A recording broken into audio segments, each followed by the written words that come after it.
अस्सलाम वालेकुम dear students.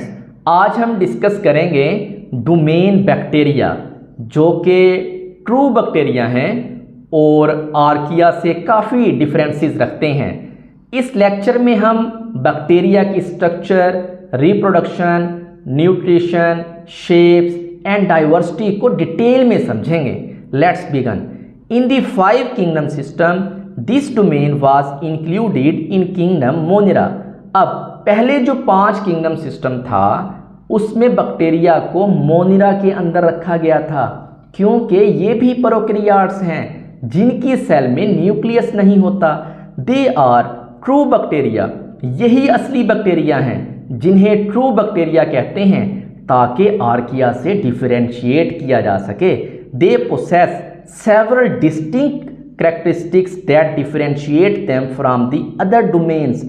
अब बैक्टीरिया के पास कुछ ऐसी खास कैरेक्टरिस्टिक्स हैं जो इनको आर्किया और यूकेरिया से मुख्तलिफ बनाते हैं, जैसे इनकी cell wall, reproduction method, genetic material वगैरह।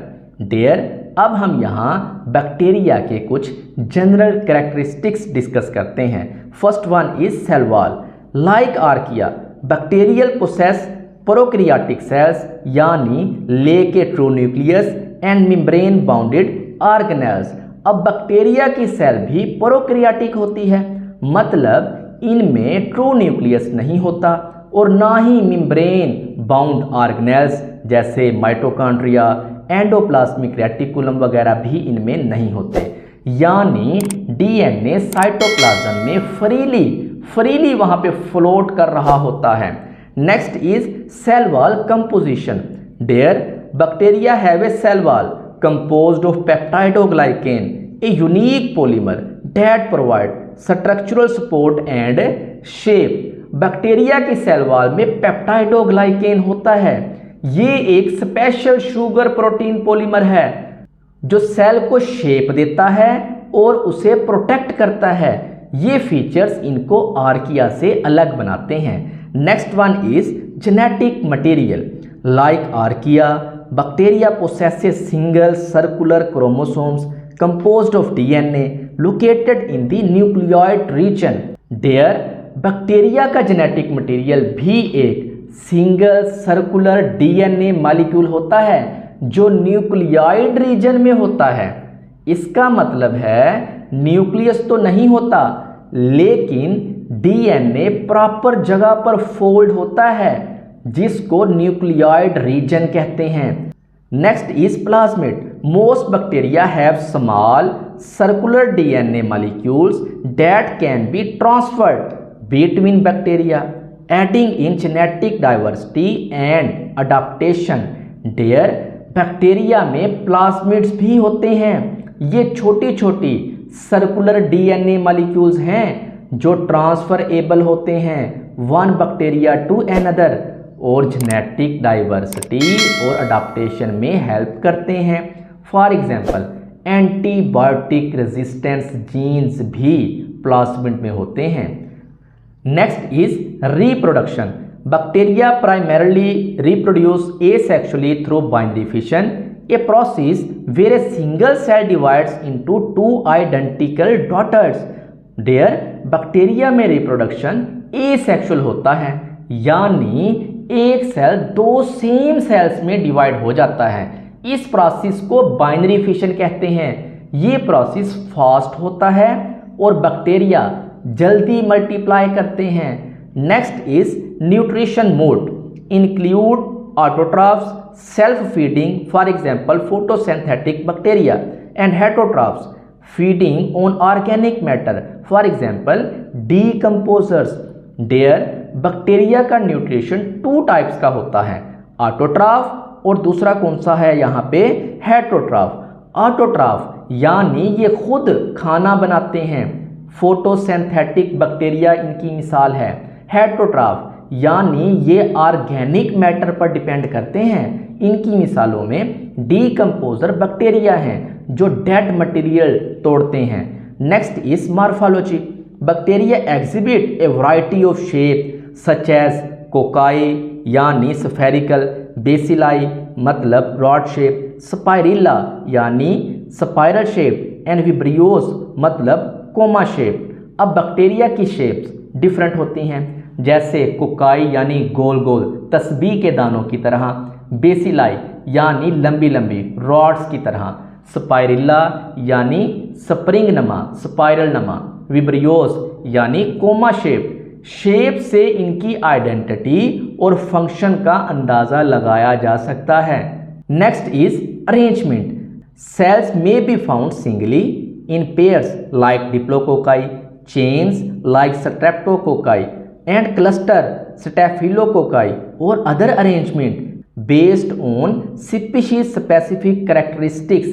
अब बैक्टीरिया की अरेंजमेंट इनकी स्पीशीज पर डिपेंड करती है। सिंगल, पेयर यानी डिप्लोकोकाई, चेन्स यानी स्ट्रेप्टोकोकाई, क्लस्टर यानी स्टेफिलोकोकाई। अरेंजमेंट माइक्रोस्कोपिक डायग्नोसिस में हेल्प करती है। Next is flagella. Many bacteria have one और more flagella, whip like structures that enable movement। Bacteria में फ्लैजेला होते हैं, ये लंबी विप लाइक टेल होती है जो बैक्टीरिया को मूव करने में हेल्प करती है। मिसाल के तौर पर Escherichia coli uses flagella to swim in the gut. Next is pili and fimbriae. These are hair-like structures in some bacteria. They help in attachment to surfaces and in exchange of genetic material with other bacteria.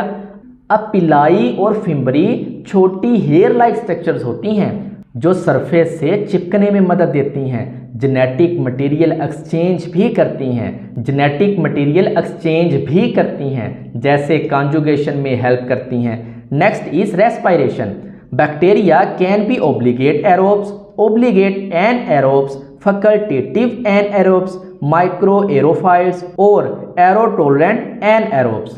Some bacteria perform fermentations to produce energy in the absence of oxygen. Bacteria का respiration काफ़ी flexible होता है। obligate aerobes, इनके लिए oxygen ज़रूरी है। obligate anaerobes, ये oxygen से मर जाते हैं। facultative anaerobes, ये दोनों में सरवाइव करते हैं, ऑक्सीजन और ऑक्सीजन के बगैर। माइक्रो एरोफाइल्स, इनको कम ऑक्सीजन चाहिए होती है। एरोटोलरेंट एनाएरोब्स, ये ऑक्सीजन टोलरेट कर लेते हैं, यूज नहीं करते। कुछ बैक्टीरिया ऑक्सीजन के बिना फर्मेंटेशन से एनर्जी भी बनाते हैं। Next is extremophiles. Some bacteria thrive in extreme conditions such as high temperature, thermophiles, high salinity, halophiles and low pH यानी एसिडोफाइल्स। अब कुछ बैक्टीरिया एक्सट्रीम इन्वायरमेंट में भी जिंदा रहते हैं। थर्मोफाइल्स यानी हीट में रहने वाले बैक्टीरिया, जैसे हॉट स्प्रिंग्स में ये रहते हैं। हेलोफाइल्स नमक भरे पानी में रहने वाले बैक्टीरिया। एसिडोफाइल्स एसिडिक इन्वायरमेंट में रहने वाले यानी लो पीएच में। Next is pathogenicity. Some bacteria causes disease in humans, animals and plants, producing toxins or other virulence factor. अब कुछ बैक्टीरिया डिजीज क्रिएट करते हैं by producing toxins. For example Streptococcus एक ऐसा बैक्टीरिया है जो आम तौर पर गले में इन्फेक्शन करता है, और क्लोस्ट्रीडियम एक और बैक्टीरिया है जो बॉट्यूलिज्म नाम की बहुत खतरनाक बीमारी का सबब बनता है। ये अक्सर गलत तरीके से प्रिजर्व की गई कैंड फूड या सीड फूड में होता है। बॉट्यूलिज्म से मसल्स फेल हो सकते हैं और ये डेड भी हो सकते हैं। Next is symbiosis. There many bacteria live in symbiotic relationship with other organisms including mutualisms, both benefit and commensalisms. One benefit, the other is not harmed. अब देयर बैक्टीरिया कई दफ़ा दूसरे ऑर्गेनिजम्स के साथ सिम्बायोसिस में रहते हैं, मतलब वे एक दूसरे की कुर्बत में रहते हैं। अब ये कुर्बत कई तरह की होती है, यहाँ उसने दो दी हुई हैं। म्यूचुअलिज्म, जिसमें दोनों जानदारों को फ़ायदा होता है, जैसे गट बैक्टीरिया इन ह्यूमन। दूसरी है कमेंसलिज्म, जिसमें एक को फ़ायदा होता है, दूसरे को ना फ़ायदा होता है ना नुकसान होता है, मतलब कोई फ़र्क नहीं पड़ता। अगर दो जानदार एक दूसरे की कुर्बत में रहें, दोनों को फ़ायदा हो तो उसको म्यूचुअलिज्म कहा जाता है। अगर दो जानदार एक दूसरे की कुर्बत में रहें, एक को तो फ़ायदा हो दूसरे को ना फ़ायदा ना नुकसान, उसको कोमेंजलिज्म कहा जाता है। नेक्स्ट देयर हमारे पास है major group of bacteria. The domain bacteria is divided into numerous groups. For example proteobacteria like Escherichia coli, rhizobium, Helicobacter pylori. Next हमारे पास है firmicutes, bacillus subtilis, lactobacillus, clostridium botulinum. Next हमारे पास है actinobacteria जिसमें स्ट्रेप्टोमाइसिस, माइकोबैक्टीरियम, ट्यूबरक्यूलोसिस इसमें शामिल है।